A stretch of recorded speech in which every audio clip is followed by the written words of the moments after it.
አሰላሙ አለይኩም ወራህመቱላሂ ወበረካቱ። ሰላም እንዴት ናችሁ? አንዳንድ ወንድምና እህቶች የሰውነት ክፍልን ለሌላ አካል ስለመለገስ ይጠይቃሉ። ይህን እንድመልስላቸው በውስጥ ስለጠየቁ ልመልስላችሁ። በዚህ ጉዳይ ላይ ዑለሞች ሶስት አይነት አቋም አላቸው።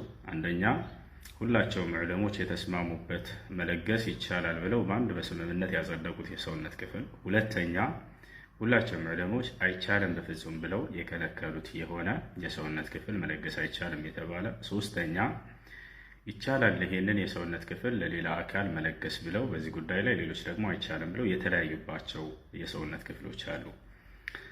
ሁላቸውንም እናንሳ።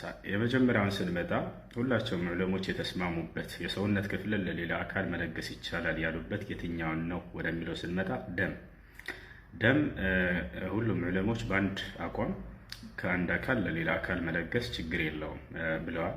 ምክንያቱንም ሲገልጹ ምን ነበር ያሉት? ለግሳችሁት ዳግም የሚተካ የሆነ የሰውነት ክፍል ስለሆነ እርሱ ብለው ተናግረዋል። ደምን ለግሰኸው ዳግም የምታገኘው ነው፣ የምታጣው ነገር አይደለም። ስለዚህ ደምን መለገስ የሚለው ችግር የለውም። አንድ ሰው ደም ካስፈለገው እኛን ምንም በማይጎዳን መንገድ ደማችንን ለሌላ አካል መለገስ ችግር አይኖረው። ሁለተኛው ደግሞ አይቻልም በፍጹም መለገስ ብለው የከለከሉበት አቋም ነው።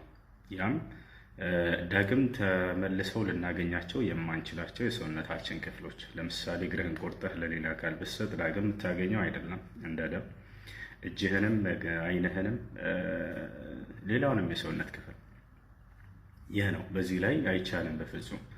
ሶስተኛው ዑለሞች የተለያዩበት፣ አንዳኞቹ ግማሾቹ ይቻላል ግማሾቹ አይቻልም ያሉበት የሰውነት ክፍል ነው። እርሱም ኩላሊትን በተመለከተ ሼክ አብዱልዓዚዝ እብን ባዝ እብን ዑሰይሚን የተባሉ ታላላቅ ዑለሞች በፍጹም አይቻልም እርሱንም ቢሆን መለገስ የሚል አቋም ነው ያላቸው። ሼክ ሷሊህ አልፈውዛን የተባሉ ታላቅ ዓሊም ደግሞ ይቻላል የሚል አቋም አላቸው። ያንንም በሶስት መስፈርቶች። እነዚያ መስፈርቶች ምን ምን ናቸው? አንደኛ ለጋሹ ሰው ፈቃደኛ መሆን አለበት። ሁለተኛ ለሚለገስለትም አካል ፈቃደኛ ሊሆን ይገባል። እዛም ሄዶ የሚጠቅመው መሆን አለበት ያ ሰውዬ በትክክል የሚኖርበት። ሶስተኛው መስፈርት ምንድን ነው? ከዚህ ንቅለ ተከላውን የሚያደርጉ ዶክተሮች ስኬታማ የሆኑ በስራው ላይ ምንም የማይታሙ ችሎታ ያላቸው ሰዎች መሆን አለባቸው ብለው ያስቀምጣሉ። በሁለቱም ላይ ጉዳት እንዳይደርስ ንቅለ ተከላውን በሚያደርጉ ጊዜ። ይህ ነው። ይህንን ይቻላል ያሉበት ምክንያት ለምንድን ነው? ሼክ ሷሊህ አልፈውዛን አንዱን ለግሰን በሌላኛው መኖር የምንችልበት የሰውነት ክፍል ስለሆነ ብለው ተናግረዋል። ስለዚህ አንዱን ኩላሊትህን